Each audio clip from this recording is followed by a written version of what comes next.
Welcome to another episode of the Sipping and Tripping podcast, where we connect with amazing people. Today's topic is trauma, mind reprogramming, and creating change, or lasting change, rather. I am your host, Desmond Black, and the person that's sipping and tripping with me today is a motivational keynote speaker, a motivational coach, a self love mindset law of attraction coach, and an influencer. She is dedicated to guiding women through profound emotional healing and transformative journeys. She is none other than Miss Mirsada Memic. How you doing today? I'm doing good, Desmond. How are you? Thank you for that Um, beautiful introduction. no problem, no problem. I try my best.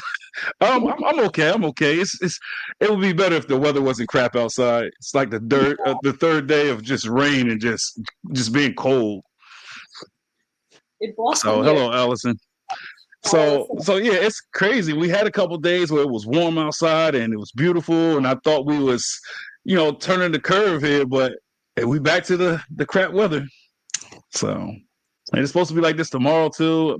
Two of my kids had football today. Well, they supposed to have games, but it got canceled because the fields is all slushy and wet and just disgusting. So that sucks.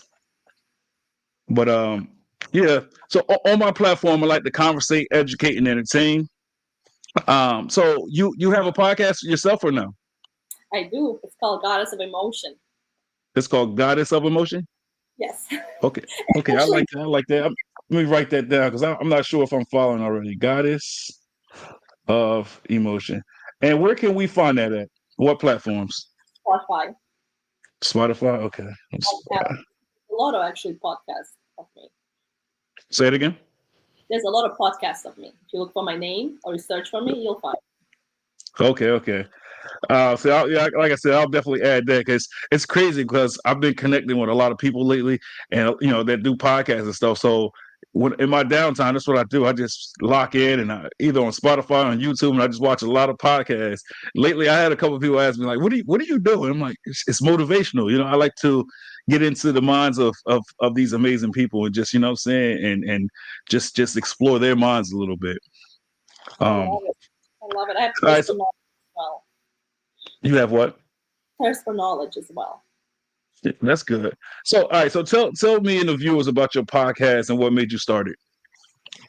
Actually, I my story goes back to I came from a war-torn country, and we didn't have a good life. And I watched my parents struggle and watched them go through pain. As a child, I saw many, many horrific things.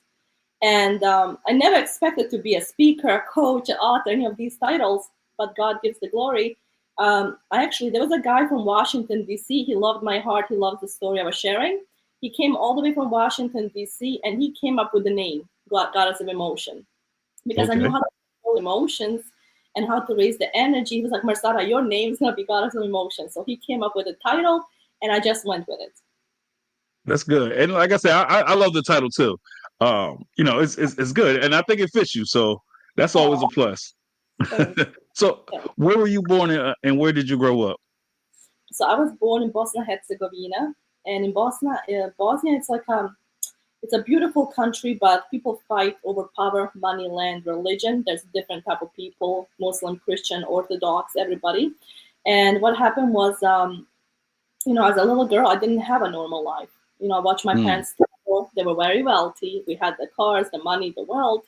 And in one night, we were forced to leave our home. There was gunfire, explosions, people screaming, crying, and we were forced to leave our home. And my mom had to take care of me and my sisters. Hmm. My grandfather was only one present there. You could hear gunfire, explosion, people screaming. If you had jewelry on, their fingers would be cut off. And as a child, I watched them, go through all the pain, emotions, a lot of pain. But it was my Hmm. grandfather. It was my grandfather who saved my life. When many mothers couldn't carry their children, he put me on his arms and he carried me through the tunnel, through the forest. It was very cold. And if the soldiers would see you, they would take the gun and shoot you, especially baby crying. So the mothers would put the pills in the baby's bottle so the soldiers don't see them. Because of my Hmm. grandfather, Desmond, I'm alive here today. And this is why I wanted to change the world and help as many people I can and teach them the knowledge that I had to learn going through the journey. Right, and so far that's a powerful story. That's crazy. So you said I had to put the pills in the baby's bottles, so Yes. they won't be detected. That's Yes. insane. That is that's traumatic. Yes, and if you look at the story, if you search on Google, on internet, you would see the horrific things. Like my father has a big family. I have a big family. He has 6 brothers, 5 sisters. So I have a big family. And my father, went through that pain of watching people with no hands, with no arms, with stomach explosions, with seeing his own family being killed on the bridge called Vishigrad.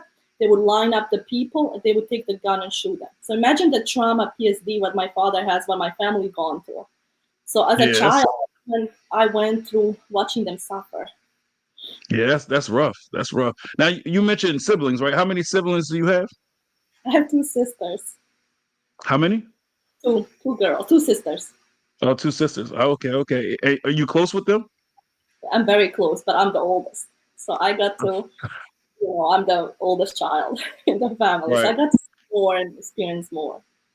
Right now that's good, man, because family is everything, right? So especially your siblings, man. When you're close to them and you're able to connect and express your feelings with them, that's powerful. That's good. My sisters are, my gift. They're like, whatever you need to share, whatever you need to express, they were there. We would play. As children, I had painful childhood, but I also had fun. I had to meet a lot of people, and it was more different lifestyle than now. Right. It says stories like that make you so much stronger and Oh, yeah. definitely help others through situations. Yeah, that's true. That's true. Now we had this one comment from Chef Dennis. He said, "From the Battle to the Glory podcast." Now he's spiritual based. He's religious. So the one thing that he just asked me is to connect you with him so you can share his story. I mean your story on his platform. So we can discuss that like a little bit later at the end of the episode. So are you religious? I wasn't religious because after I was very religious when I was a little girl, but then Right. after some kind of struggle, going through pain, going through different things, I stopped believing God, especially when my grandfather died, because he's the one Right. that saved my life. He's the one that believed in me in my dreams, Desmond. When people say it's impossible for you, Grandpa would say you're the positive energy, positive. And it's like you can do anything, Mirsada. You're capable. You're strong. You're beautiful. You can do it. And when Right. he died, like in one night my life changed because he was one person that believed in me. I would cut his hair. We had a good relationship. He told me to take risk in life and try things. And in one night he developed cancer, Desmond. And then my life Mm. changed. And I stopped believing God. Mm. So you think it's any chance that you could reconnect with God, or you think that's over with? No, because that was my journey, and I'm so grateful because now I got to know more knowledge, more wisdom. Because when I went through the journey of losing my grandfather, I was in pain, I was crying, I was comparing myself, I had low self-esteem. I mean, I went through a lot of pain. I hated my life. So then I prayed to God, and even though I didn't believe Him, I prayed, say, God, please, if you are listening to me, guide me, show me what is that I need to do. And then I came across a book called Think and Grow Rich by Napoleon Hill. Has anybody read it? Think and Grow Mm, Rich. what's it called? Think and Go Rich. I'm gonna write it down. Think Think and and Grow Go Rich. Rich. I'm definitely gonna check that out because like I like anything that's going to motivate me, anything that's going to empower me, or anything that's like educational. I'm all for it. So yeah, I'll definitely check that out. That's why I just wrote it down. So yeah. So Think and Grow Rich, Napoleon Hill changed my life because as I started reading it, because I didn't want to read the Bible, I didn't want to read the Quran, I didn't want to read nothing. But I started reading that book, and inside, all of a sudden, I started getting these downloads and ideas. And I was like, oh my God, this is the reason why people are poor. This is the reason why people suffer. I Mm, somehow got the download, and then it says the penalty you must pay if you neglect this information is that you get to live this life. You get to choose the life of poverty or wealth. You get to choose the life of depression or joy. You get to choose everything. And then I read the one passage that says your brain is a transmitter of frequency. It transmits a frequency. So then I was like, oh my God, I get it now. We're opening a frequency. And then I became obsessed. So I feel, mm. I don't know if you know about Grant Cardone, Elena Cardone. I started investing in my growth, in my healing, in spiritual. And then I went across a spiritual path that opened the door for me to learn more. And I became obsessed. Got you, got you. Now, you're a Well, motivational keynote speaker. Tell us about that and what made you take on that role? Actually, as I started learning this knowledge, I started applying the knowledge. Do you believe in dreams? You Do you said, "Do I believe believe in dreams?" Uh, as far as what? God gives you a dream? He chooses you to do something amazing. So what I believe about dreams is this. I believe that first and foremost, I believe dreams are messages from God. I believe that that's how God speaks to you, right? Like, you know how a lot of people say they speak to God. I don't really think you speak to God per se. Like, I think, you pray to a higher power, right? But I think the way God speaks to us all is through our dreams and through our visions. You know how we say like deja vu? It's not deja vu. I think that's just messages from like a future time that he's trying to tell you, right? It's like to take heed to my word. And that, because I swear, it's a lot of times that I was like, yeah, I could have sworn I've seen this before, but I think that's really messages from God, Mhm. and that's how I look at it. Also, I think like dreams are it's to forewarn you, right? Because a lot of times, because when I was in school, I took a college course on dreams, right? And a couple of things I learned about dreams is one, you never die in your dreams. It's like they say, if you die in your dreams, you die in real life.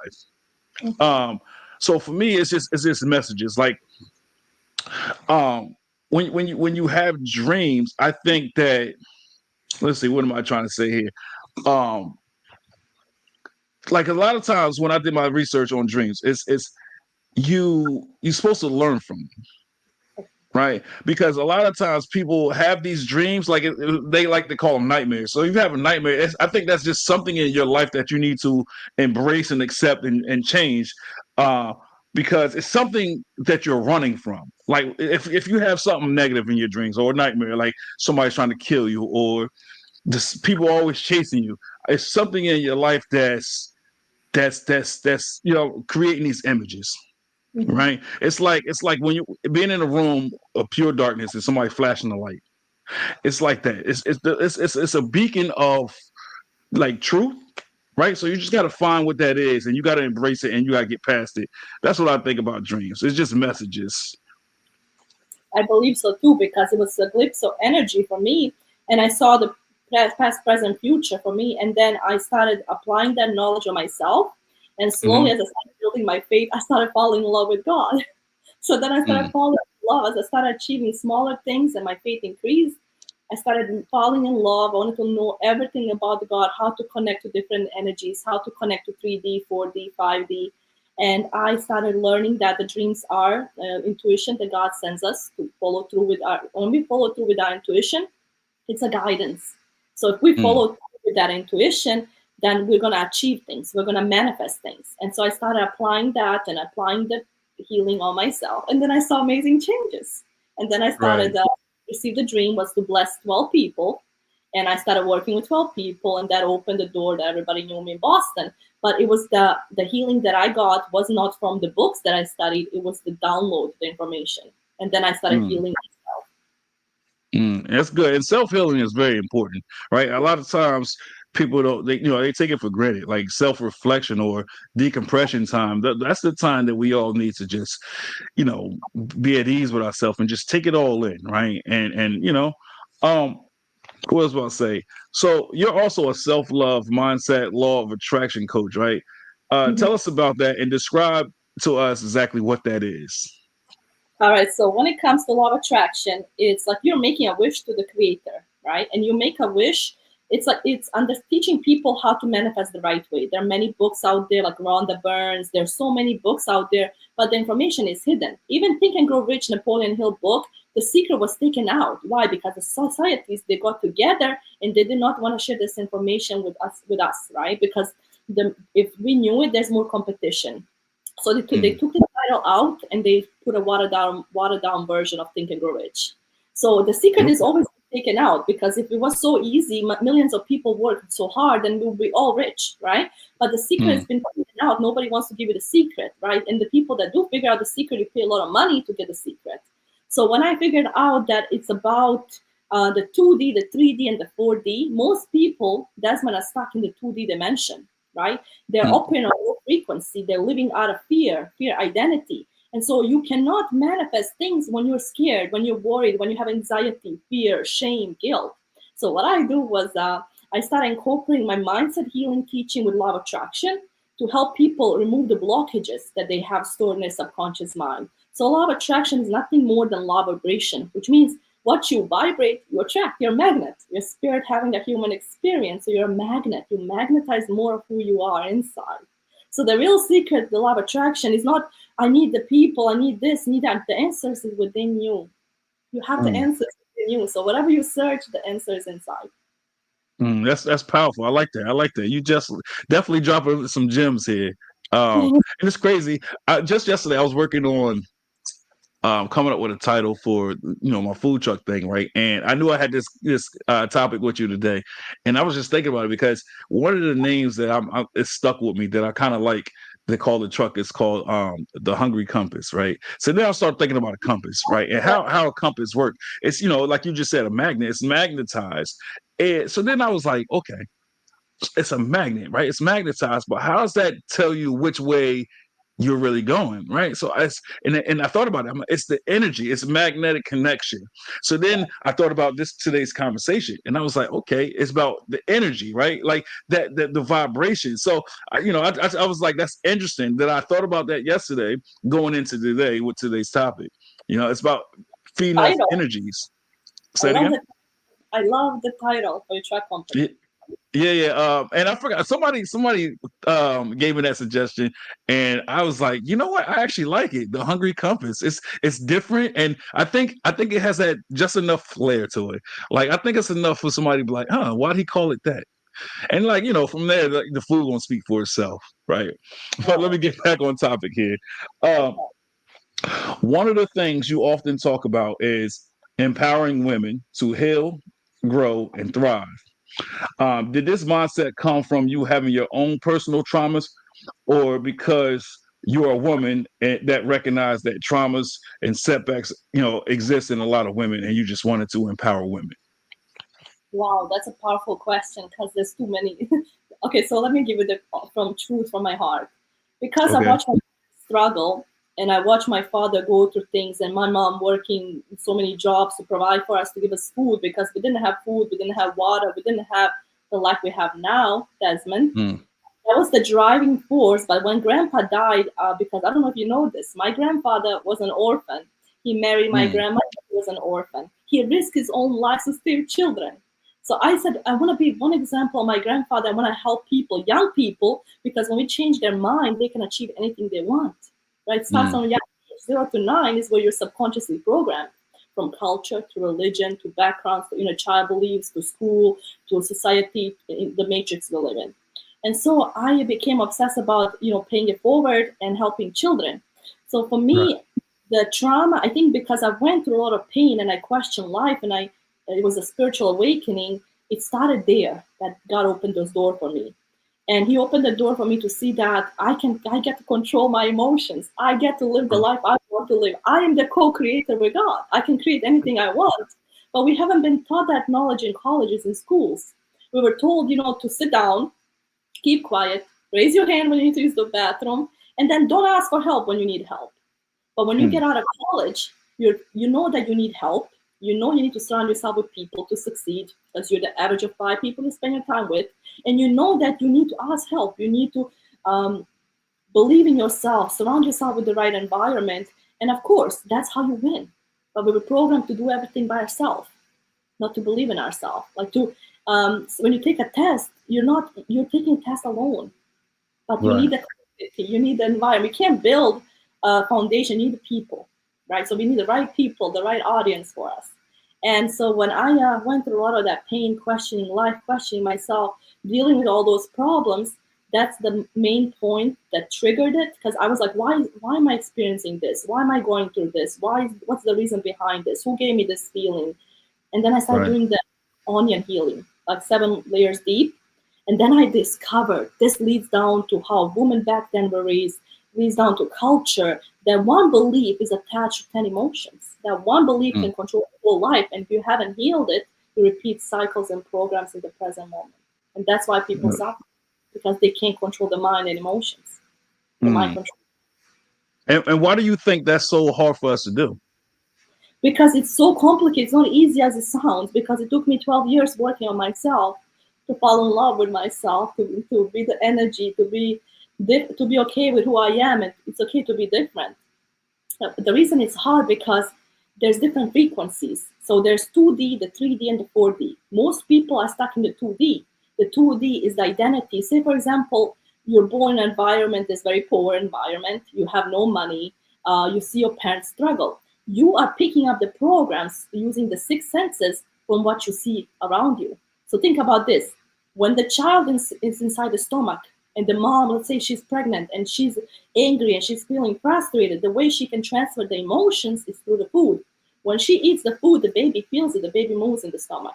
So that means if we are spirit having a human experience, we're energy, we can transmute the energy. The problem is we are living in a low state of frequency, which means if there's shame in the body, if there's guilt in the body, they could be attached to feeling of not worthy, not deserving, and now you're working hard, you're struggling, you're pushing the work, but inside is the truth. And inside you don't feel good, you attract what you feel.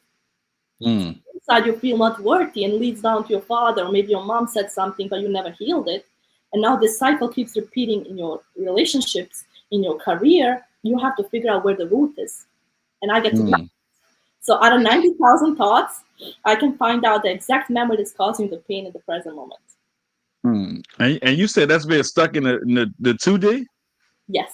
Then there's people in 3D. So the people in the 2D are NPCs. They are, I can't say this word, my girlfriend uses it. She calls them people that are not awakened to the truth. They're just playing, they're confused, they're absorbing the information, but they don't search for the information. These people blame, criticize, and they play a victim mentality. Then we have people in 3D, they're awakened to the truth. They know some information, but they're stuck to the program. So they're dealing with all these emotions, but they're aware of the truth. They're players. They're playing the game, but they're stuck in the game. Then we have the creators. These are the people who create with God as co-creators. Now they're understanding the game. They control the game. And then we have the higher creators. Okay. So your mission is to help others break free from the shackles of trauma, reprogram their mind for success and happiness, and create lasting change, right? So I'm going to break that up a little bit in this, episode. So the first segment, right, we're just going to focus on healing from past traumas. So with that being said, right, like trauma is an experience that can have lasting psychological and emotional effects on people. It can result from a single event or prolonged exposure to harmful situations, right? What would you add to that?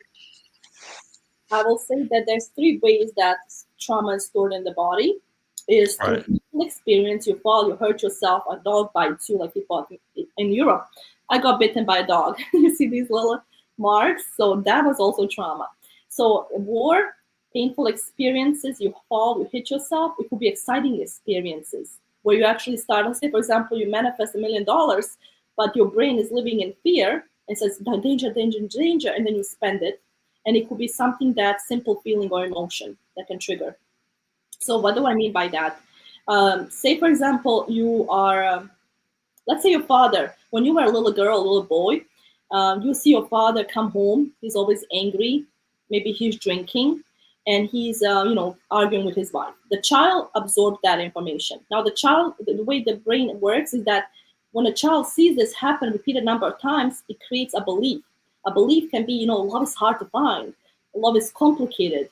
Relationships are difficult. What happens to that child? If he creates a belief that love is difficult, he's going to grow through teenage years where he's going to attract people, places, and things that are going to confirm that belief. But let's say he address that root issue, he's going to go through life with different problems. So the trauma is really, there's emotion stored in the body. It has a color, texture, shape. And now we're based on those, you can scan your body, you can scan your energy, and you can locate those emotions. Now in order to find the root, you have to measure the emotion. What emotions? Is it like is it abandonment issue that you have with your dad? What is it that caused you to feel those emotions? So now you have to measure those emotions, locate it. Where is it in the body? Is it in the stomach? Is it in the eyes, in the head? Sadness, sorrow, grief is located in the throat. So where is it stored? Now we have to find that. And as we work on that, the belief changes and the fear diminishes. So I basically help people crush the fear so they don't have the fear, so they can go after their dreams and manifest. And that's good. That's good. Now, one of the first conversations we had, you also said you have sessions, right? Yes, I do. So tell us about that. Well, tell the viewers about that a little bit, because me and you spoke about it already. Like, Okay, what do you offer, and pricing, and how can they find the information? okay, so as I said, this was my dream come true, because before that I manifested working for a multimillionaire, and all my life I was building to the journey that I was on, becoming a coach, speaker. That's how I manifested working for a multimillionaire. I started learning that knowledge. In the beginning, I started working for free to gain the knowledge and skills. Once I learned that you can control your emotions and remove the fear, I went full force after my business. I got his blessing. And I'll tell you one thing, that God opened that door. It was just a prayer, and I started working with people, and then more share of mouth. People sharing, oh, Mirsada helped me. She changed my life. So how you can contact me is through social media, Instagram, TikTok, so many platforms if you search for me on the internet. But the best way is to schedule a call. We do a discovery call, see if I can help you, because I don't want to tell you, oh, I can help you this if I cannot. I have people also I'm working with, and coaches and healers. But I'm really good at, so far, everybody that I have helped has experienced blessings, transformation, breakthroughs on the call in less than 45 minutes. So you just book a call on Calendly, and then we do a discovery call, and then we can get on a phone call, we can get on a Zoom, we can get on Owl, any platform. Right. And it's interesting you mentioned the owl, because I'm still fairly new to it, but I've been using the owl for like 3 weeks, like consistently, and it's a great networking tool, right? It's a good platform for a lot of people that's trying to get their business out there, or just want to connect with other podcasters or book authors, or things of that nature. People like yourself, engagement speakers, whatever, just you name it, is there. So that's one of the things I've been trying to explain to some of my podcast guests, about using the Owl app. It's because it's really a great tool. As a matter of fact, like Chef Dennis, I just put him onto it, so he's a new member. Let's see what he says. What if someone dreamed for people to have a relationship with Jesus and passion? How can you help them reach their dream? Oh, that's a good question. That's a question for you. Okay, I love that question. I think number one is that you have to calm down your mind from racing thoughts, because the demon attacks your mind. The feelings that you're experiencing, anger, depression, worry, all those is not coming from God. Anything that comes with joy, peace, love, that's from God. So the first step is meditation. Get to know your mind, sit in silence, speak, like close your eyes and share whatever you don't want to share with people. Share it inside your mind, the inner dialogue. You can share it inside. And the more you share, the more you're going to start taking action. Maybe you're going to get the idea. Okay, let me read this passage. Let me understand this passage. Let me take a pen and paper and learn what this means. And as you start learning, learning and applying that knowledge, you're going to notice the shift. The point is, listen to that energy, feel those emotions, and when you get that intuition, that guidance, then you take action. Mm. I hope that answer your question, Chef. If not, it's open platform. You can ask as many questions as possible. Um, so so Mirsada, tell us about ways or methods you use to help others overcome traumas. Very easy. So I actually started doing lives on TikTok to show people how powerful this knowledge is. And I started maybe choosing, I said, God, let me bless one person. So then if they see how powerful this information, I don't have to search for people that come to me. And I did that. And let me share with you that the powerful information is you truly have to help others. Like God says, the law of mutual exchange says, if you help other people prosper, you will prosper. It doesn't mean that you're going to, let's say, for example, you spend $12,000 learning this knowledge that most doctors and therapists won't help you with it. And let's say you go outside and you say, oh God, I'm so ready, I want to share this. And let's say from your heart, there's 30 people in your life, and you go and you share that knowledge. And somebody listens to that knowledge and they start applying, they start changing their life. If that person changes their life and they didn't invest, they didn't pay to you, but they change their life and they fall in love with you, or they come back to you, or whatever it is, you're now holding $12,000 in your pocket. So God says, you cannot get it from that person, but he blesses you in so many ways. So Okay. that's the secret, is to be a big brother, big sister, and follow the mutual love exchange. All right. So he just asked, where do spirits come from? You are a spirit, so you're energy. You are a spirit having a human experience. So that means that you are here to co-create with God. That means that you are energy. You're nothing more than an energy. Like, you're not your body, you're not your face, you're just energy. Hmm. So that's what So seems tricky. Where do spirits come from? I believe it's inside. and so sort of how we speak about God, right? Like he's not in human form. He's a spirit, right? Like he's just a being, like you said, energy, right? Like I said this on a previous Oh, um podcast episode where my guest, her name was Nicole, right? I also met her on the Owl app. She said she's a healer as well. And we were speaking about energies, right? So it's sort of like God. Like, you ever been around somebody and you don't know them, you never met them, you don't even say a word to them, they don't speak to you, and you either get a good vibe or a negative vibe, right? So yeah. that's that energy right there that we speak about, right? That kinetic energy. Sometimes, have you ever been around somebody or a place, and your hairs on your arm or your back of your neck just stands up? Yeah.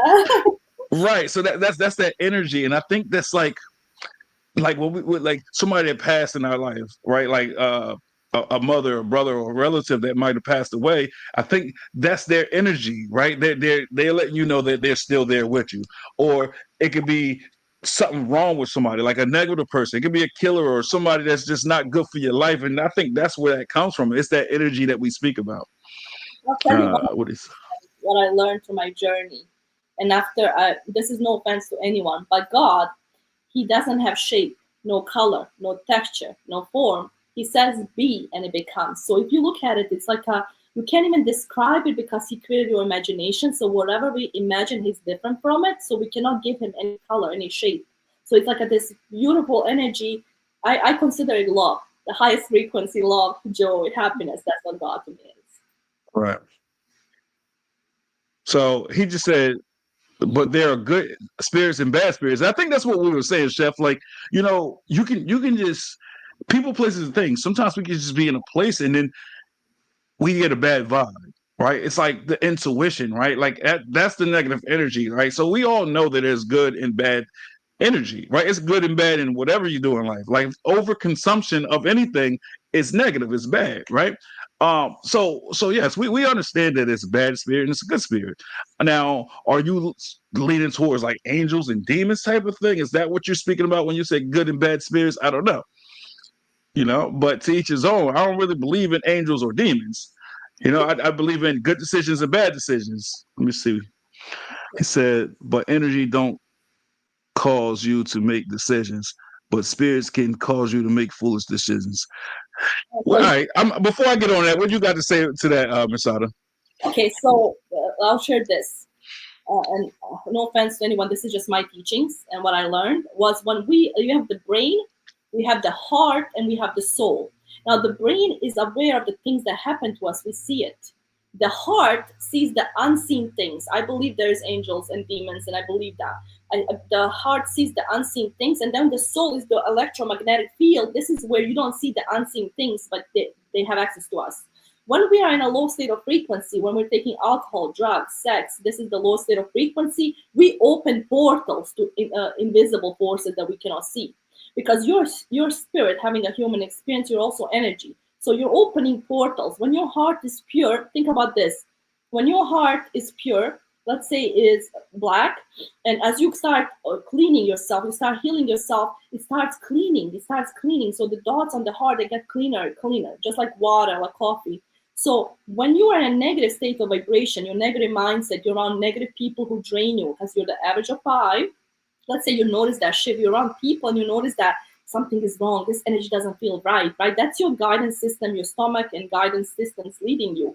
The thing is, when we're in a low state of frequency, Desmond, we open the portals. This is where drugs, alcohol, it means whole. It means basically you're entering, the demon enters through your body. This is what I learned, and it controls the mind. So this is why people make the wrong decisions. They feel depressed certain time because they're not aware of what they did. So you do open portal to things like mirrors are portals. Be careful, like protect your energy. Even doing this live, you speak protection because There are good people and bad people in the world. There are people, it doesn't matter if they, we have to look at the heart.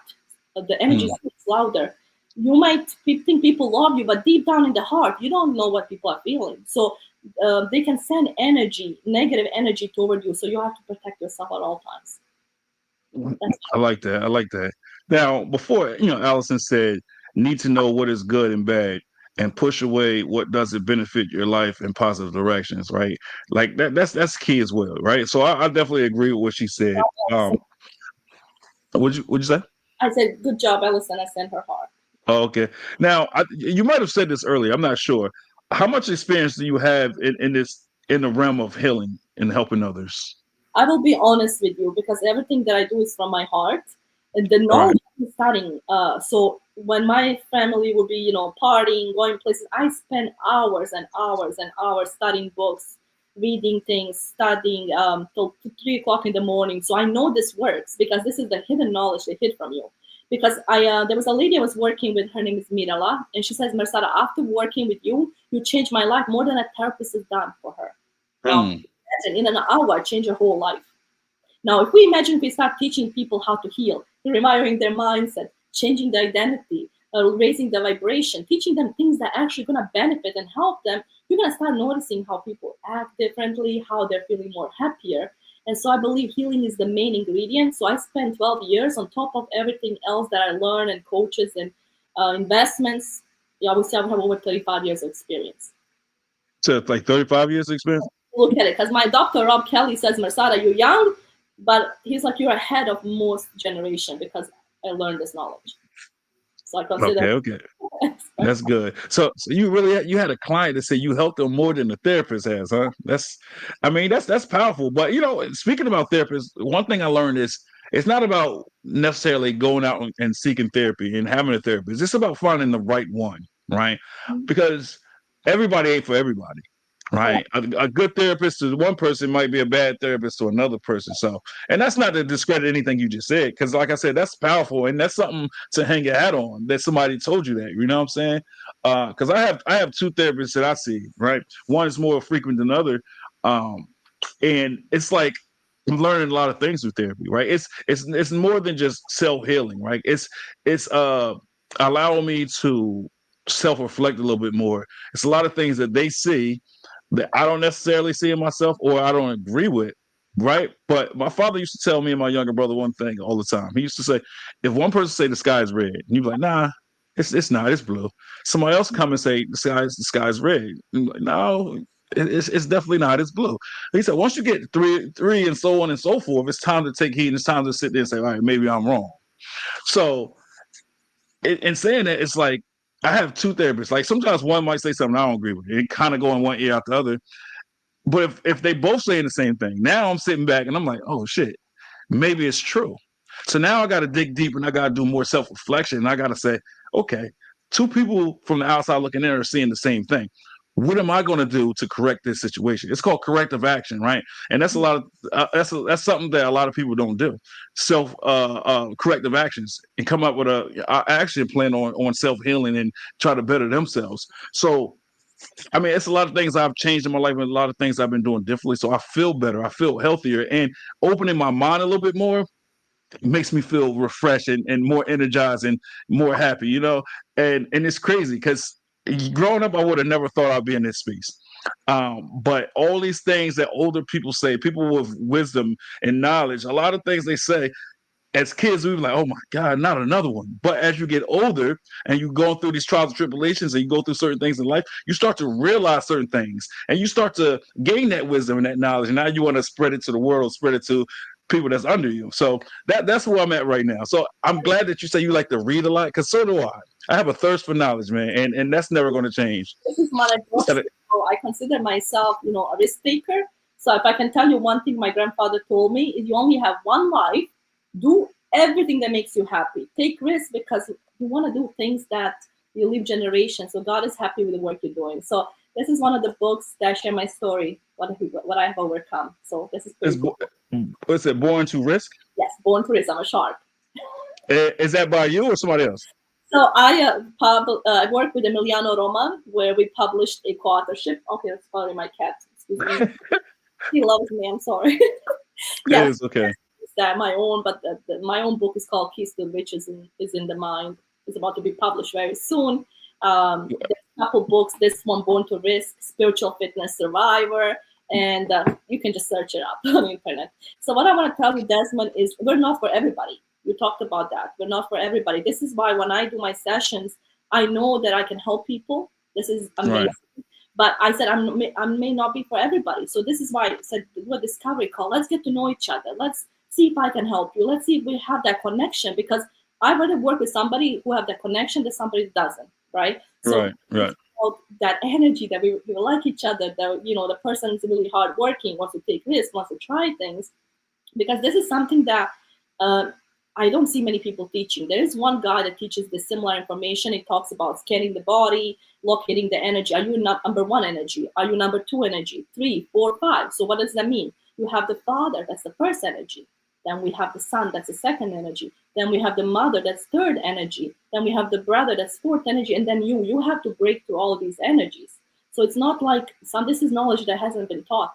And I don't see many people teaching it. This is why it's kind of when I do it and I see people experience the joy and happiness, I know I'm on the right path. But I said, I'm never done healing. I'm a student. I'm always learning.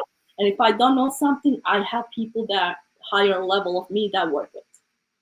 Right. Right. And it's all about knowing where to find the references or the tools to obtain that knowledge that we don't know. Right. So that's another thing my father used to instill on me and my brothers. Like, he used to ask us, what is a dummy, right? And we, of course, we said the most outlandish thing. Somebody is stupid, this, and that. And he was like, well, the word stupid, right, by definition means the inability to learn. So he said, as long as you have the ability to learn, you no matter what nobody say about you, you're not stupid, right? So it's about having that mindset where, okay, I don't know this information. Right, I'm not knowledgeable, but I know how to seek that information. I know how to seek out that answer, and by definition, that makes you uh, what you call it. It doesn't make you stupid because you have the ability to learn, right? So that was a key thing that I took from him. I'll tell you Now, one thing, Desmond. go ahead. People want to look at themselves as doing something wrong or going down the wrong path. It takes time, some time of trauma to sit back and think more. Yes, Allison, because when you realize, and this is what blew my mind, Allison, this is why I became obsessed about teaching this knowledge. When you learn that in the present moment, there might be an emotion that is stored in your body and it causes pain. Any emotion not at ease causes disease. And then we go to doctor, therapist, we think something's wrong. Sometimes it could be emotional, that's stuck energy that's stuck in the body. What blew my mind was I could not believe that this one emotion that I kept repeating. I'll give you an example. So during the war, after the war, my father worked really hard, and he would make me collect bugs to make $1, right? To Mm. make money. So that was the belief for me that making money is so hard, that you have to struggle, that you have to kill yourself, you have to kill your eyes. So I would, as a child, see him make me do the work, hard labor. And then one day, I worked so hard. He called me inside the house and said, Mirsada, I want to show you something. And he put the money on the fridge, Desmond. And he said, come here, Mirsada. And he's like, I put the money on the fridge. And I said, okay, Dad. And I worked so hard. And this time he didn't pay me. And I got angry. I was so angry. I was like, why didn't he pay me? I worked so hard. I collected all the bugs. We had organic food farm. And he didn't pay me. So I was like, well, how am I going to pay myself? I have to pay myself first. So I went and I stole the money from the fridge. Let me be honest. And I went to the store. You stole the money? So I'm honest. I stole the money. I stole the money and I went to the store and I got myself the ice cream, Desmond. As I was coming back, I was a little girl excited holding an ice cream. My dad looks at me and I can see his face is so grumpy. He's so grumpy. He said, Mirsada, did I tell you not to take the money from the fridge? I said, yes, you did. But you didn't pay me, so I took it. So he was mad at me and he, put me in the timeout and scolded me a little bit on the bum. It's normal our country. And I was so angry. I was like, why is he so mad? And for years, I held that resentment. I didn't know I did, And so as I kept moving different levels, I was working for a millionaire. He says, as you go higher, Mirsada, there's going to be blockages. Things are going to start blocking you. As you move higher, different levels, different devils. So I started working on myself and I'm noticing there's this block. I have this belief that, I have to work hard. Work hard. So 12 years I worked hard, Desmond. So I met this lady, and she was like, Mirsada, there's a block. I'm like, what are you talking about? There's no block. She said, Mirsada, there's a block. I'm like, okay, let's do a session. So she decides to bless me. Her name is Lily.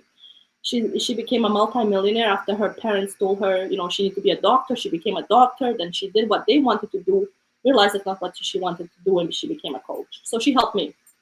That's how God works. You help others, He pays forward. So I Right. connect with Lily, and we start working, and we go into the deep meditative state. And guess what, Desmond?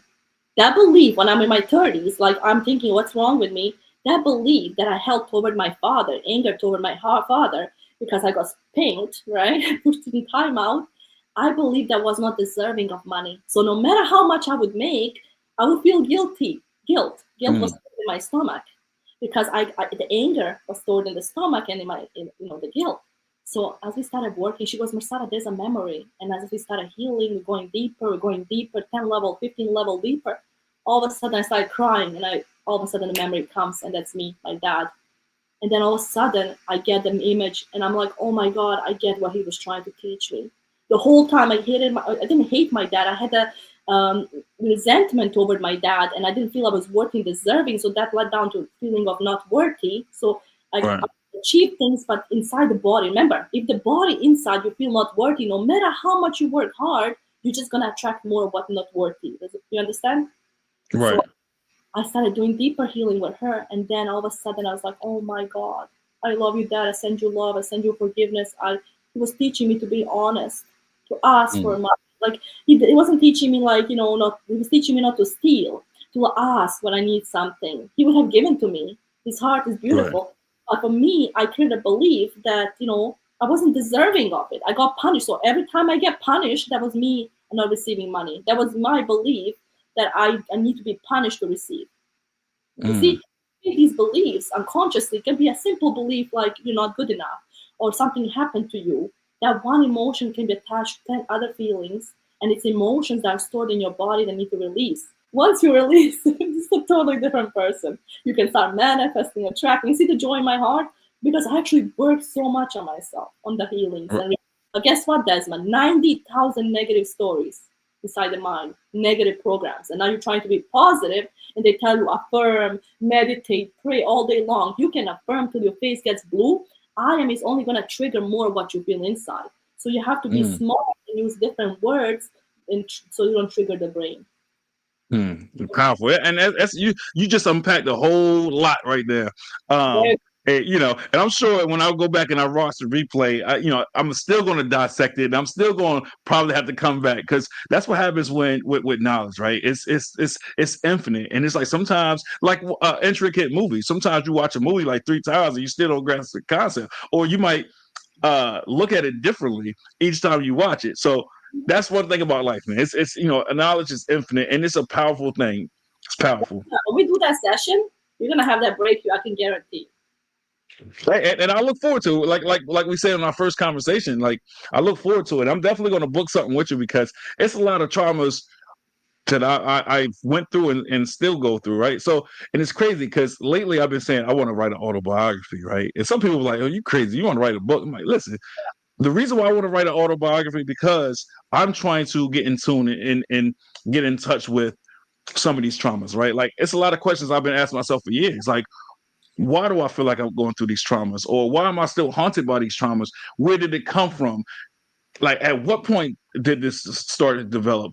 And once I figure that out, what can I do to attack that? What can I do to rectify it? Right. So this is why I want to write an autobiography so I can learn more about myself and where these traumas came from and just positive solutions. So that is on the forefront of my mind right now is to interview people in my life, family, friends, if I still speak to them, about what kind of person through their lens I am, and what was it like growing up or being around me, things like that, so I can get more in touch with myself. So I am on a mission for that.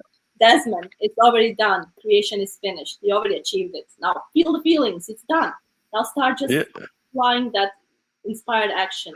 Everything else will Mm. be fine. Don't Okay. don't chase it. Okay. So healing. Hold on. So when we do this session, I suggest, and this is what I'm gonna tell everybody who's watching this: bring pen, paper, water, and napkins. We're gonna go deep, and Mirsada is gonna help you because when I do the session, when you notice that one belief, there's around the belief, there's fear attached to it, Right. and that fear Right. has two blockages. But God says you're perfect. You have no flaws. You have no depression. You have no anger. You have no anxiety. But somehow it's been implemented in you. So when we work on fear, guess what happens to the belief? The belief changes. It's not, Yeah. you realize it's not my belief. You get awareness, and all of a sudden, the energy leaves your body. You're like, oh, for 30 years, I held this belief in my mind. Like, I cannot believe Right. I held this 30 years. This was the belief. And then you feel amazing. Right. That just brought me to my next thing, right? Like, healing from trauma is a difficult process, right? That requires a lot of time, a lot of patience, and a lot of support. Um, That's One correct. of the things, Honest. go ahead. I want to be honest. When I started studying this for a long period of time, you can actually heal trauma in 2 sessions. You don't need to go through 6 months, 7 months. I don't want to. There's many coaches that I want to tell you this. And no offense to anyone, this is what I had to learn and work with powerful people to learn this knowledge. There's a lot of coaches out there. They're teaching you the 3D physical aspect, but the inner foundation is weak. Like you might have inner child blockages, you might have father wounds, you might have different things that you never healed. So on the physical, Right. you're tracking, you're getting, but inside is not that healed. And when the inside is not healed, this is why people lose things quickly. They go sabotage things quickly, but it's not their fault. It's just a Right. program, paradigm. But I love every one of them because when I learned this, we're a mirror reflection of one another, and I learned this knowledge.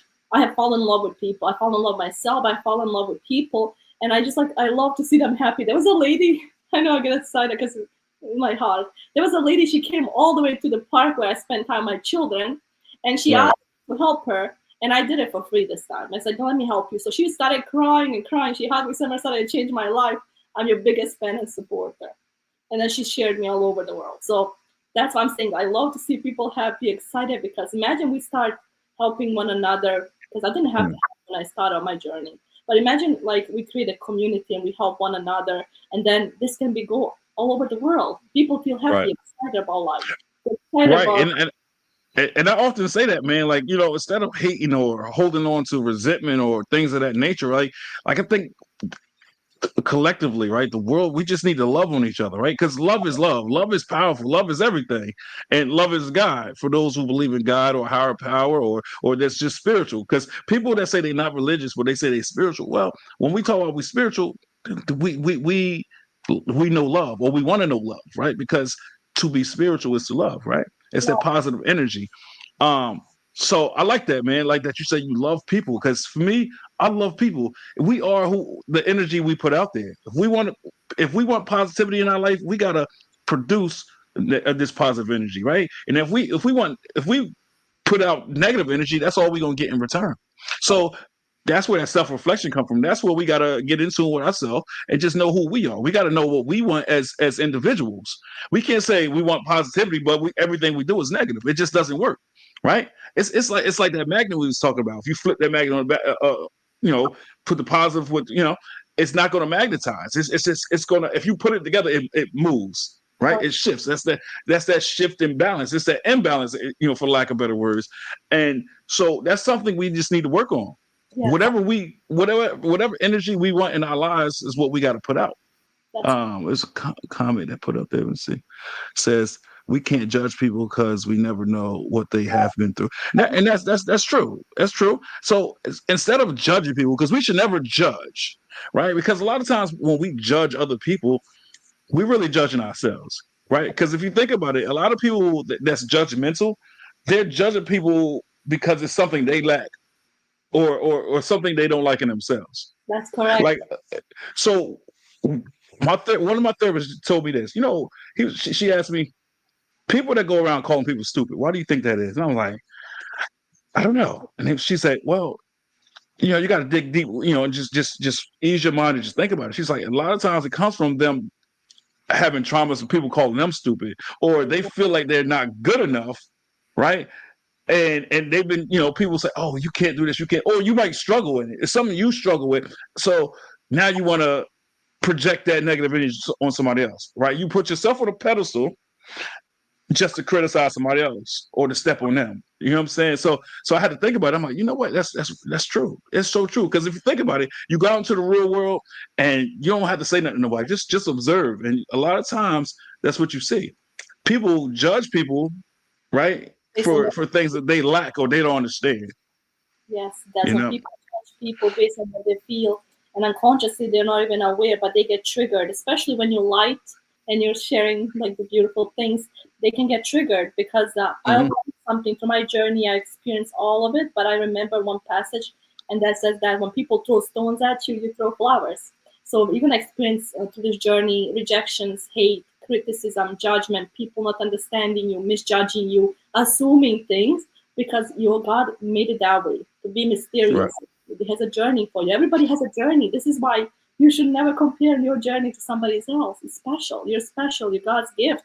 You're here to Right. cope with Him. So you judging yourself or comparing yourself to somebody else's journey. Do you know how many years it took me to come here? So how many other people that went through their pain? Imagine there's this guy, right? And this guy Hmm. told me, God, I want to be like a million like him. I said, but if you knew that he was bullied, he was made fun of, he went through all these things, would you really want his journey? And he was like, no, I want my own journey. Exactly. So you have to be you. When you're beautiful, you shine from inside, you're authentic. People fall in love with you. They connect to your energy. In Hmm. the process, you're going to go to those things because you're going to build a character. God is testing you. Are you going to Hmm.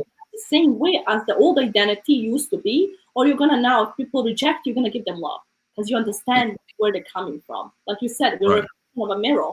So what they feel inside, they project onto us. It's not their fault. They're not aware. So if you know that they're not aware of this knowledge, it's not their fault. So now you, from a different identity, you give them the love that they need, and they fall in love with Right. Now, staying with the whole bully thing, right? Like the same concept.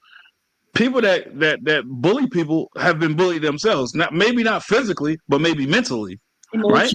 So, emotionally, yeah. So when people go out there and they want to bully people, that's because their dad probably was absent in their life, or and told them you ain't shit, you never gonna be shit. Their mom was an alcoholic or a drug addict or something like that. So that's the emotionally they was bullied, right? And that's where it comes from. That's what I say. It's beautiful once you sit back and you look at life for what it is. It's a beautiful thing. When you get that awareness, Desmond, and you learn that people have pain and they're going through trauma, and everybody's going through their own storm, rich or poor. I work with millionaires. I work with simple. It doesn't matter who you are.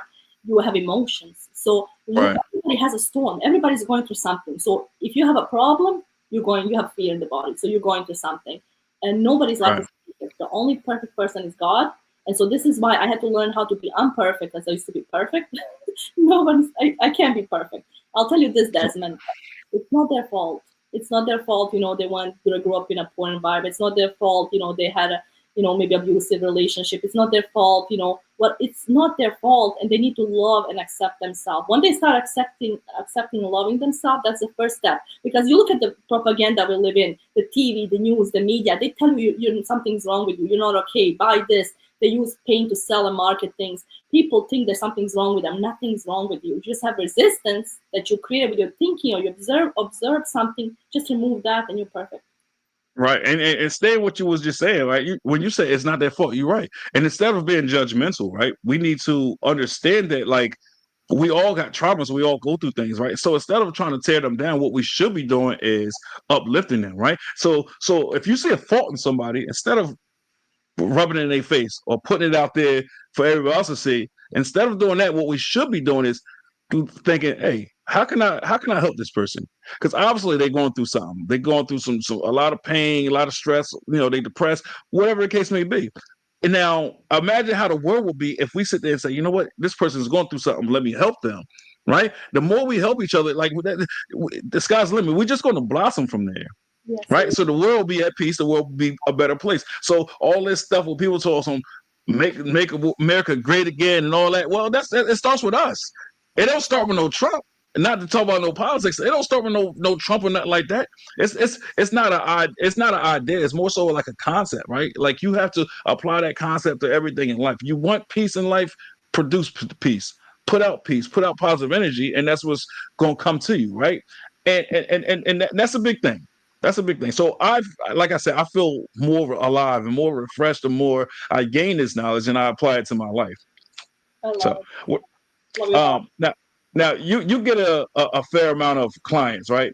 I do. So you so do you think that more and more people are being a little bit more open minded, or in getting help, or do you think that it's still a work in progress? Like as far as because like, as far as accepting it, right? Because I know a lot of people when it comes to therapy or counseling or speaking to a motivational coach such as yourself, a lot of people just haven't been receptive to it. So, do you think that the world is accepting it more, or you think it's still a work in progress?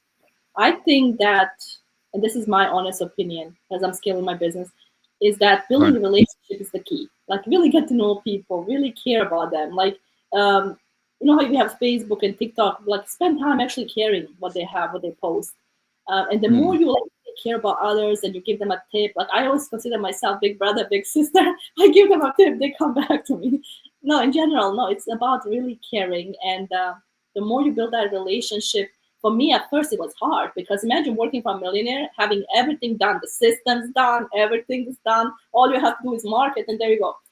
It's much right. harder when you're doing it for yourself. But I found a way that works for me, and everybody has their own way. For me, I love social media. People get to know Mm, me, who I am. They see my failures, they see my wins. I document my journey. So I document my problems. That's what I decided to do.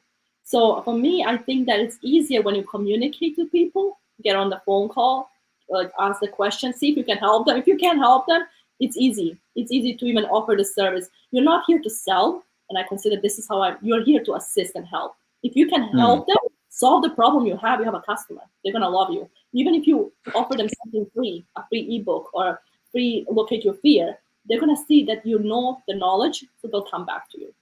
right. Like I said, that's powerful, right? And that's true. That's true.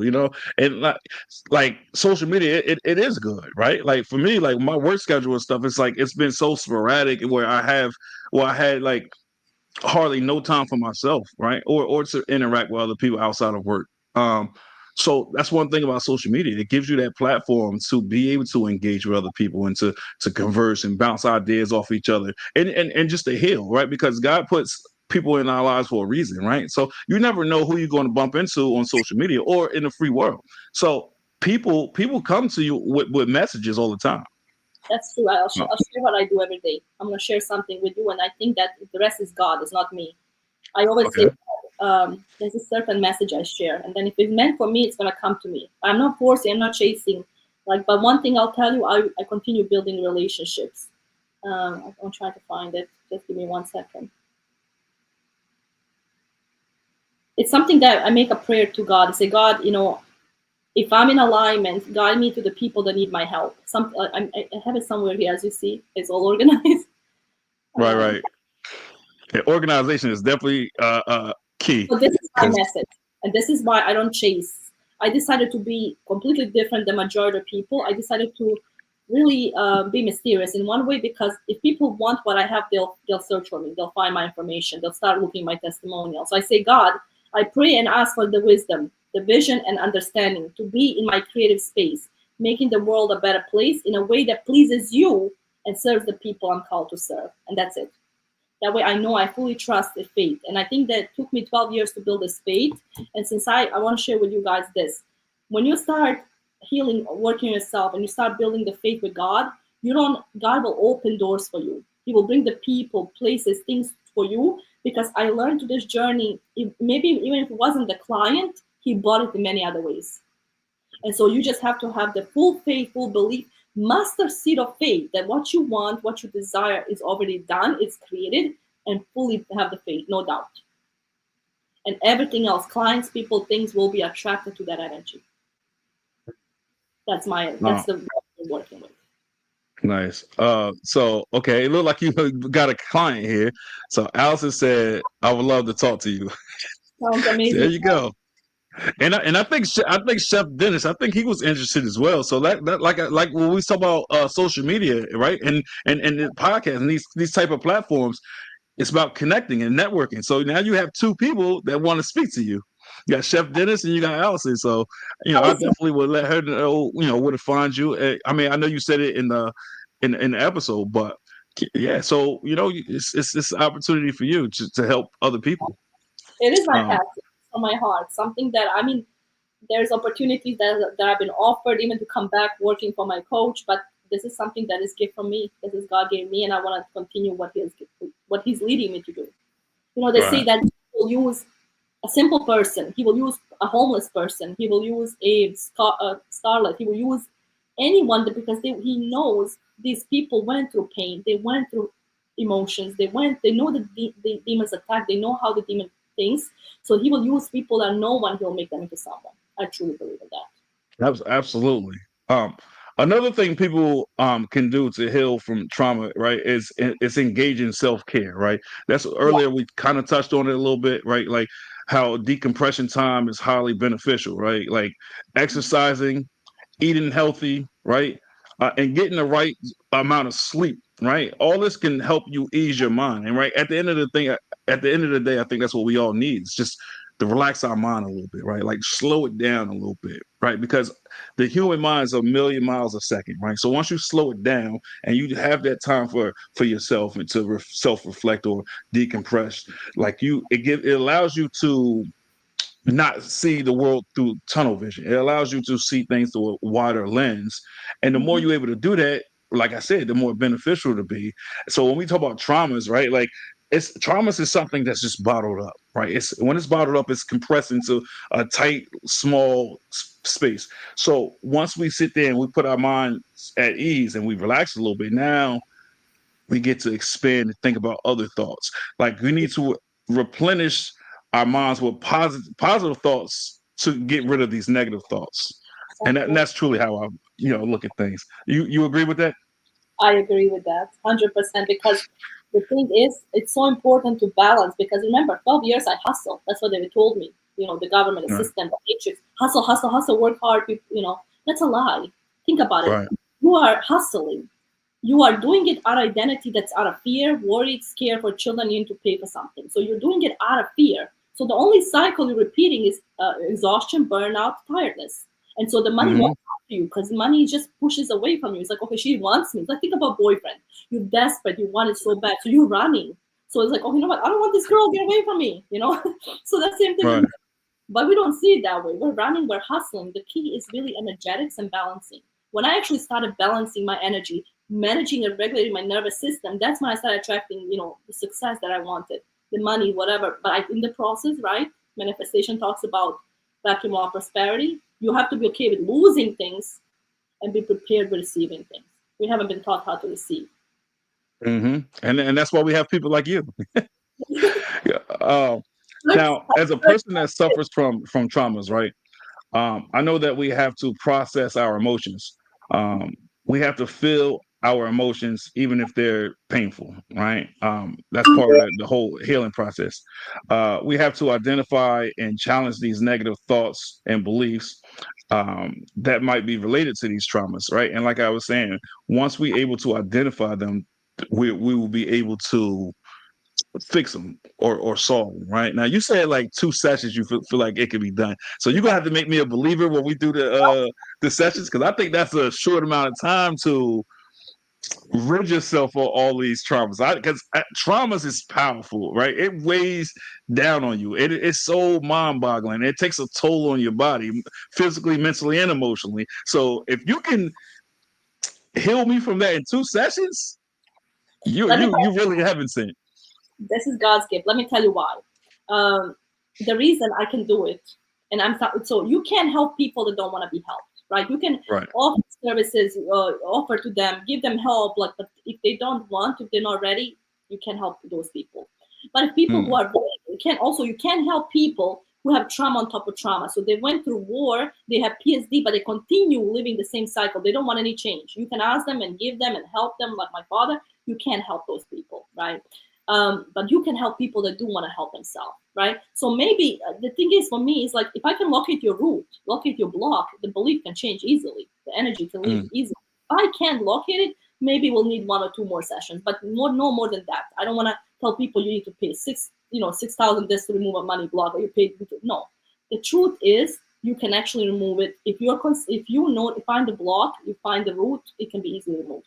And this is why I mm. prove that point. I work with many people. Now, if there is a deeper healing, maybe let's say I do a session and I find out there's more than one story, then we can schedule maybe 3-4 weeks where we can work on those emotions and work on those stories. But if it's a Right. root issue, I can remove that easily.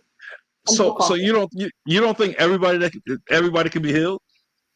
I think you can, because once you learn how to take power of emotions, your energy, Right. you step into the identity, you understand what you're thinking, where the thinking is coming from, you crush the ego, you can manifest, you can heal yourself. Because for 12 years, I dealt with anger, I dealt with low self-esteem, I dealt with comparison, and all those things. If those things can be healed, if they're attached to root and you heal it, then you can heal anything. Mm.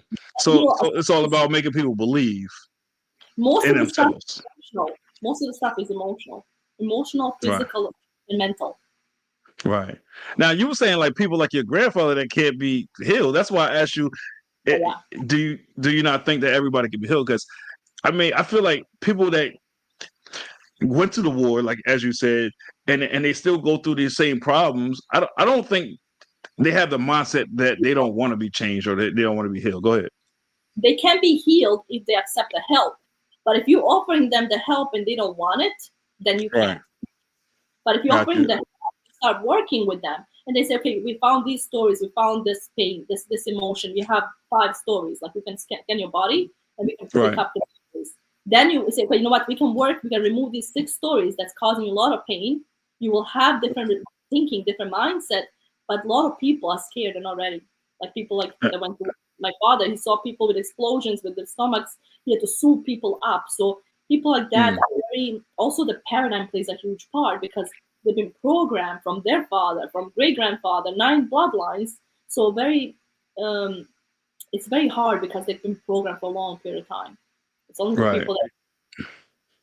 Yeah, so as people, right, we need to develop like coping mechanisms to Mhm. manage triggers and to reduce, the impact of of those triggers. Because like you were saying earlier, it's a lot of it has to do with triggers, right? It could be a small trigger, it could be one thing that sets us off. So once we're able to identify what triggers us, we're able to deflect or like what's the word I want to use? It's to steer away from it, right? So the first thing we need to do is identify those triggers. Now one of the biggest things or steps to building is building support systems. We have to surround ourselves with positive people, right? And people that's going to support us, as we spoke about before. And that's big too. A lot of people feel like they can do it all by themselves, or they feel like, oh, I don't need nobody else, or they have the mindset like, I'm not going to pour my heart out to this person, right? Because they can't fix me, they can't help me. Well, we can never get help if we don't seek it. Yes. So that's one mindset that we have to change, because we all need help. We all need assistance. We can't do it alone. You can Right? do. It's nothing in life we can do by ourselves. Because it's like when we come in the world, we didn't come in the world with one parent. Because one parent, they couldn't do it by themselves. They needed the other parent, right? They need that co-parent to make this beautiful thing we call life. And so I say that to say this, like, we can't do it by ourselves, no matter what the circumstances is. And even you look at rich people and they feel like they're on top of the world, or from the outside looking in, we look at them as being on top of the world. Well, they didn't do it by themselves. And they too, they're still human. So they too get lonely and depressed and go through all these emotions that we go through. It's a lot of rich people that still have traumas in their lives. And how do they fix it, right? A lot of people look at it like, well, they got all the money, they don't have to worry about it, but that's not true, That's not true. right? Actually, They all we all have to find a coping mechanism or an outlet to help us get by. And in doing so, when we find a coping mechanism, guess what? That's assistance, right? That's not us doing it by ourselves. So that's a lesson for people. Like I said in the beginning of the episode, I like to conversate, educate, and entertain, right? And so far, I am entertained. I am well more educated than I was before the session, and it's good. And we're conversing right now. That's love, right? And then I'll go tell ahead. you, when people are triggered, they're triggered because something is triggering them inside or based on what they observe. So 6 senses. What happens is if you notice the trigger and you don't react, you don't repeat the problem. But if you Mm. notice the trigger and you still react from the same identity, you repeat the cycle. So you have to really notice the emotion, feel the emotions, be okay with those emotions, and let it dissolve. Because if you try to question it, do this, do that, you're going to be stuck in the never-ending cycle of emotion. So what we need to do, I'll give you a tip. Go ahead. It's going to change your life. Nothing can be fixed in the 3D world. If the problem is Right. in the mind, we need to fix it here. Think about Wayne Dyer. Give example. He was searching for his keys. He spent time searching for his keys everywhere. His neighbor saw him. He's like, "Hey, Wayne Dyer, what are you looking for, my friend?" He said, "I lost my keys." So the guy goes, they go outside, they're both searching for the keys. They spend hours searching for the keys. Then finally the neighbor says, "Hey, my friend, but where did you lose your keys?" "I lost them inside the house." Both of them are outside looking for the keys when the keys were inside. You see? Answer we seek, we're searching for the answers from people, places, and things, but the answers we already have them within. So if the problem started in the mind, why the hell are we fixing ourselves trying to solve a problem outside when the problem started in the mind? Look at this. This phone that I have, somebody had an idea. Somebody created it. It didn't just come to 3D world. It was created the foundation in the mind. So they had to know the color, design, the shape. They had to know it. So when you want something, the problem is most people, it's not their fault. They're not clear on what they want. And when you're not clear, you just attract more of what you're not clear. So everything that exists in a 3D world, glasses, it all started in the mind. The problems that we have, it started with our thoughts, because our thoughts, they stir emotions, they create pictures, and now you're sending the signal. You're either playing a victim, unfortunately, or a hero. And so when you learn that, you step into the hero. And so this is why I show you that every problem, if it started in the mind, we're going to work inside. From inside, then we start experiencing the blessing on the outside. Now, let me ask you this. Do you use cognitive behavioral therapy or prolonged exposure therapy as a method to your healing process? I use everything that I have received. Okay, so I use everything that I studied. So a little bit of NLP, EFT, hypnotherapy. I mix my own things, like with each person, what works best. Like if I know this person has this, then I know what exercise to apply. If I know it's a mind program or mind heal, I can take them to different levels. Like it was, I think I learned this from, have you heard about the Gateway Experience? The government. No, what is it? Look it up, the Gateway Experience. I'm writing it down. Gateway Experience. Okay. I'm obsessed with it. Okay, so you can actually control and astral project, and you can do so many things with your mind. Your mind is so powerful that what most people are not aware of this, I have been studying this, and there's one more girl, I think she's Bosnian, and she's sharing this knowledge on TikTok. She's teaching this in Bosnian. You can control people through emotions. You can scan people's body and know what pain they're going through. You can actually, the more you study and deeper you heal, you can understand their thinking and thoughts, behaviors, body language, perceive body language. Like for me, I absorbed something, created a belief, I thought it was that. Now you understand the awareness, you understand that you can control the emotions, you can transmute the energy. So this is where it's very powerful to understand that you have the power. You have the whole power you have is you. You're so powerful. Your mind is so powerful that the mind, for example, a woman can make a man and she can break him with the words she speaks. Absolutely. So in this next segment, we're going to dive a little bit deeper in the subconscious mind reprogramming, right? So what does programming the subconscious mind mean? So it means that you are now, okay, so you're aware of the wrong information. Now you want to program the wrong information with the right information. So who do you listen to is so important. There's so many YouTubes, there's so many Spotify, there's so many things, but who do you listen to is so important. How do you know you're getting the right information? Subconsciously program your mind. Your brain knows your voice the most. To reprogram your subconscious mind using your voice. And how do you do that? If the problem started at a young age and you saw that 7, 8 times your mom and dad fighting, it happened through repetition, right? So to program our mind is through what? Repetition. Yes. Mother skill. Like you trying to achieve something, you gotta fail, and it's okay to fail. But through failure, you learn success. Through failure, you get yeses. Through failure, you learn the knowledge you need to learn. You gain the wisdom. The subconscious mind is getting aware of the thoughts you're speaking and saying to yourself, and then rewiring the subconscious. So say, for example, you saw yourself in your mind, you're living in poverty, and then you want to attract wealth. Well, you're going to continue attracting poverty because in your mind you still have poverty.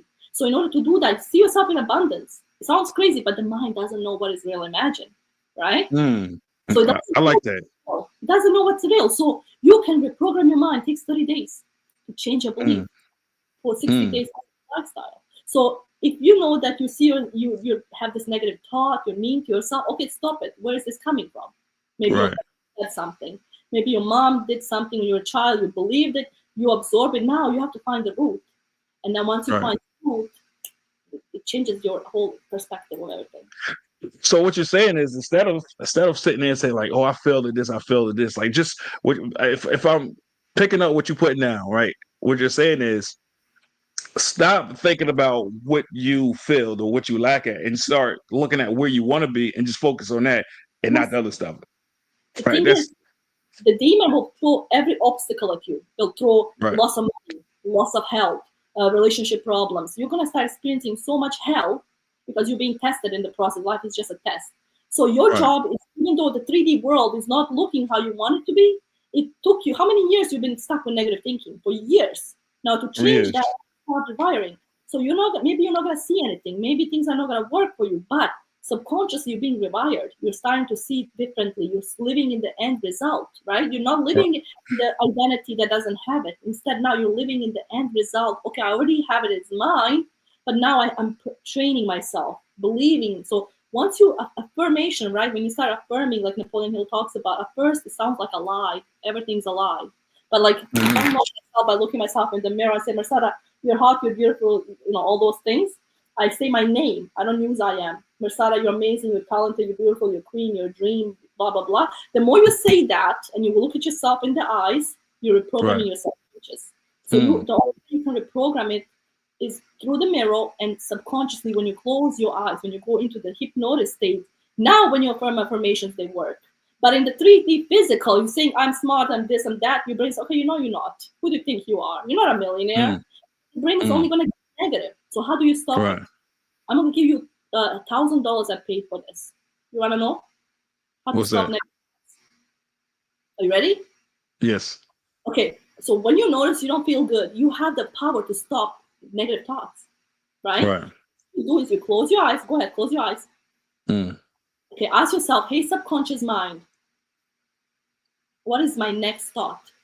So when you feel angry, when you feel frustrated, and I keep saying, hey, subconscious mind, what is my next thought? What it does, your brain goes blank. So the more you ask that question, guess what happens? Your brain doesn't know where it's coming from. So it's coming from the ego, from the program. Now that you know it's coming from the ego, okay, well, what is it that Mirsada wants? Mirsada wants to be successful. Mirsada wants to write more books. Now you focus on those feelings and automatically you shift your perception. That's deep. Because it's funny because when you told me to close my eyes and you asked me to ask myself that question, I did. And it was blank. It was a blank canvas. And I was like, how's this helping me? But as you elaborated on that, I was like, okay, now I understand where she was coming from. You ask yourself, right? Your mind goes blank. It's like, because you have to manifest it like you've been saying the whole time. Like you have to manifest that positivity, or you got to manifest, or you got to think what you want, right? Whatever you want, you put that in your mind. And the more it's in your mind, the more you're going to be prone to achieving that success because it's in the forefront of your mind. So that's powerful. Desmond, I learned how to control emotions, how to stop negative thoughts, how to locate the fear, where is the fear located, how to measure the emotions, how to locate its root, and how to rewire the root. So what I want to tell you is, like, if you're here, take a pen and paper and write this down. This was $1,000 that I invested and I'm giving to you. Why? Because when you notice you don't feel good, you're sad, you're angry, you're frustrated, close your eyes, right? The problem is coming from emotion. It's coming from a thought. Close your eyes and say, hey, subconscious mind, what is my next thought? And it stops. And then all of a sudden, maybe 20 minutes down the road, you feel sad again. Hey, subconscious mind, what is my next thought? And keep saying that question. Stop the brain from thinking. So you're saying purposely stop your mind from thinking? Yeah, you can do that. So that's sort of like what I was saying earlier about how sometimes you just have to slow your mind down so you can refocus on the task at hand, right? So I understand that. Uh, why is reprogramming the subconscious mind? Why does that matter? Because when you learn that you can control your feelings, you are in control Mm, of everything. So, for example, let's right. say I feel sad today. Okay, hey, subconscious mind, I give myself permission to feel the feelings, and it's okay to feel sad. It's okay, it's normal. And now you can Hmm. see, test your body, where is this emotion coming from? Now you can do a recode. I give myself permission to turn my sadness into joy, and then you can notice the shift in your body. So you do this when you are feeling sad, when you're feeling angry.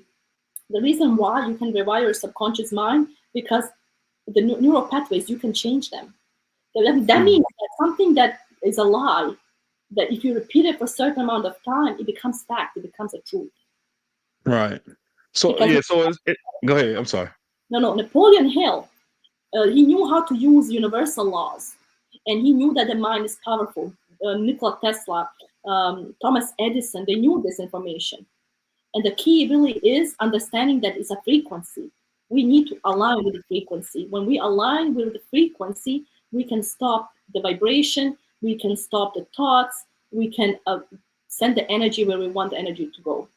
So this is how Right. you stop your mind from negative.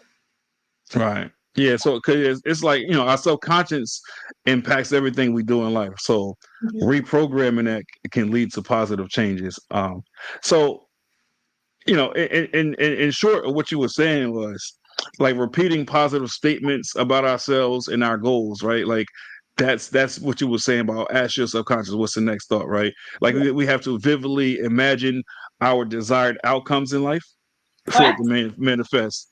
And I was told that like meditation can help quiet the mind as well. It makes it makes our mind more receptive to positive suggestions. The more we able to slow it down, and I think that's why you were saying like to keep asking that question, right? To slow your mind down and allow it to process. Like Allison said, it's like resetting a computer or a program. And I think that was a perfect analogy that she used. So kudos to her. Like, cause when she put that up there, I was like, yeah, I like that. So, Uh, all right. So this the last segment I just want to talk about is about creating lasting changes. How do we do that? Number one, I swear to God, this is the most important thing. Your belief system is so important. Your self love is the key. You Mm, have to fall in love with yourself. Like you have to slowly accept all your flaws you have. Like even if you don't like it, no one knows. Guess what? right. No one knows. It's only you know that. So Mm, you start falling in love and accepting yourself that you're not broken, that you don't need no fixing, and then slowly right. start with a morning routine. Create a morning routine that works for you. I have this thing called the Indie Frenchie New Yorker. Have you heard about it? Mm-mm. What is it? Indie Frenchie New Yorker. I actually was studying this lady when I was on my first time on my journey. I fell in love with her. It's called the Indie Frenchie New Yorker. This is what's girlies. You boys can use it too. So indie is calming down your mind, meditating in the morning, right? Calming down those racing thoughts, getting clear what you want, specific, measurable, attainable goals. Frenchie's having Right. fun. Do fun things, get your nails done, do pedicure, fun things throughout the day. And then when you're in that energy of happiness and joy, then you take the action toward what you want. Mm, So those are my nice. Okay. So I think another thing is we can do as far as creating lasting changes in life is start with smaller changes, right? yes, So so a lot of times people, you know how people say you got to crawl before you walk. I think a lot of times people they overwhelm themselves by thinking too big, correct. right? Like I have a friend, right? He also does a podcast, right, called the Seeking Knowledge Podcast. I met him on Facebook, but he told me about the Owl app. He the one that told me about the Owl app. And I was on his show last week, and one thing he kept saying was, "Oh, on my vision board, I put, oh, I'm gonna be a millionaire in a month." And what I was telling him I was like, "Listen, this is not to deter you or nothing, but think smaller at first. Instead of Yes, saying I want to be a millionaire, say I want to make 500,000 in a month." Right. And then once you get there, right? Because life is about building blocks. I said, once you get there, now you think bigger, right? Don't jump out the gate and say, oh, this is where I want to be. Because sometimes, because this, the thing that's going to happen is like if it don't happen, if you're not able to achieve that, that's when the sadness and depression and all that come, right? You got to set like milestones. So start with the smaller changes first, right? So you won't be overwhelmed and you're not putting too much on your plate, right? And I think that's more healthy, right? And your mind and your body will be more conditioned to doing that as opposed to saying, "Oh, I'm just gonna skip B to Y and get to Z." Like that's a lot, and it takes a toll on you, like mentally. And it gets to the point where when people do that, they get so consumed with that thought process to if it don't go right, then everything else in their life is going to tumble, right? And we don't want that. Put this comment up here. It says we try too hard to bite off more than we can chew. Too overwhelming. Absolutely, and that's what I was saying. It is overwhelming. So when we're overwhelmed, that comes, what comes with that? Stress, depression, sadness, and what are those? That's unhealthy. That's unhealthy for you. So we don't want those unhealthy conditions. What we want to be healthy, right? We got to be a little bit more mindful. So that's one thing right there, right? And we already talked about building a good support team, right? So once you have the right support in your life, for me, that's another way to create these lasting changes. I love Anything else that. you want? Add Go that ahead. your brain, if you have been for years programmed to be living off like certain amount of money, your brain is going to Right. give you exactly that. So when you try to set like a huge goal, you're going to achieve $1 million in a month. That's almost like crazy, not realistic, because your brain knows exactly inside how much you can make, how much you believe is. So if your belief is this amount, is they're going to match that amount. It's not going to go higher than that.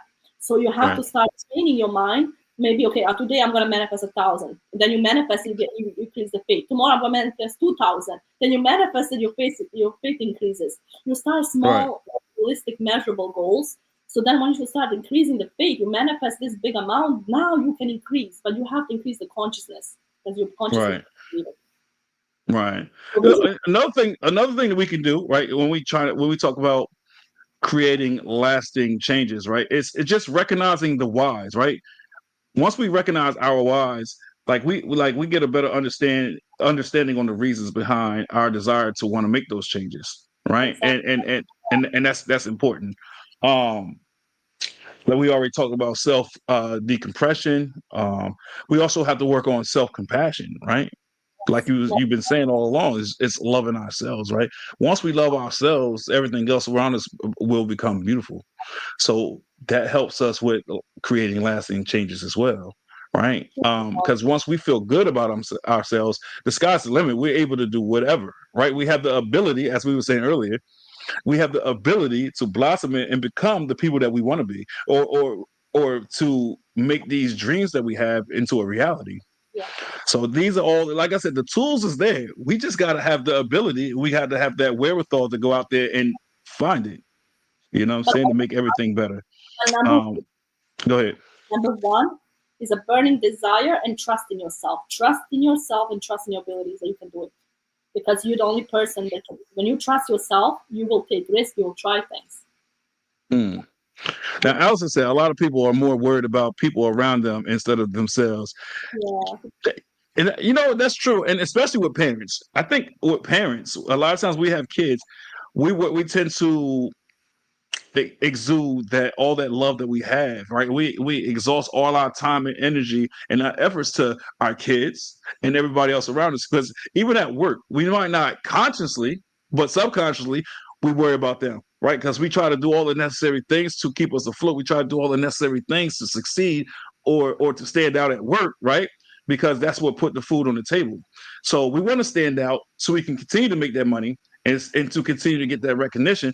So in essence, what we're doing is exhausting all our time, effort, and energy into that job, into our kids, to our significant other, to our family members, to the point where we don't even look at ourselves, right? And that's why I was saying earlier, Allison, is that's that self-reflection. That's not, sometimes you got to take a step back and say, you know what? I need me time. I need to decompress. I need to put my mind at ease so I can focus on my achievements and my goals and my aspirations. So, but I appreciate you for putting that comment up there. I love that. Um, I love that, Allison. I Really, appreciate self love is the key, and then putting yourself first, because when you put yourself first, everybody else is going to prosper. So of course, God is Mhm. number one, but then you put yourself first. You Right. put yourself first in everything that you do, then your kids are going to prosper, your business is going to prosper because you're giving that time and energy to yourself. Right. Another thing when we talk about creating lasting changes, right? It's patience. We have to be patient with ourselves, right? Um, like when we patient with ourselves, right? What it does is allow us to process and unfold naturally, right? And because without patience, we dead in the water. You know what I'm saying? So just be patient with ourselves, love ourselves, and focus. We need to focus on consistency as well. I And, love that. and like that's another thing you were saying, like repetitiveness, right? Like it's when we keep doing the same thing. That's programming. So when we talk about reprogramming the mind, that's what we need. That consistency. Like when life is sporadic and chaotic and all over the place, it's hard for our minds to adjust. It's hard for our minds to understand the message your mouth is trying to convey, right? So it's about just being consistent. Consistency in everything, your family, health, wealth, in everything, to be consistent. Right, And to do right, that with repetition and patience. And one thing that my grandfather told me, Mirsada, there's no such thing as instant gratification. Be okay with delayed gratification. All right. Now, okay, help me understand that. You say it's no such thing as instant gratification. Why do you say that? Because instantly, if you want to have success instantly, it doesn't happen automatically. It takes time, it takes effort, sleepless nights, failures, investments, failing, going through all the journey. Joseph, God knew he was going to be a king, but he put him through the tests to build Mm, him to a king, to build him where he's taking him. So life gotcha. tests, we have to understand there's no such thing instantly. So I teach my children from young age. I haven't helped them with anything. Like in my country, we were programmed to study and learn and all that. I'm teaching Right, them make mistakes and fail, and from their mistakes they're gonna learn. So I don't help them, but if they need help, I'll help them a little bit. They need to be okay with becoming who they are and learn from their mistakes. In this world, they teach us no, it's not okay to make it. It is okay to fail. To keep right, failing.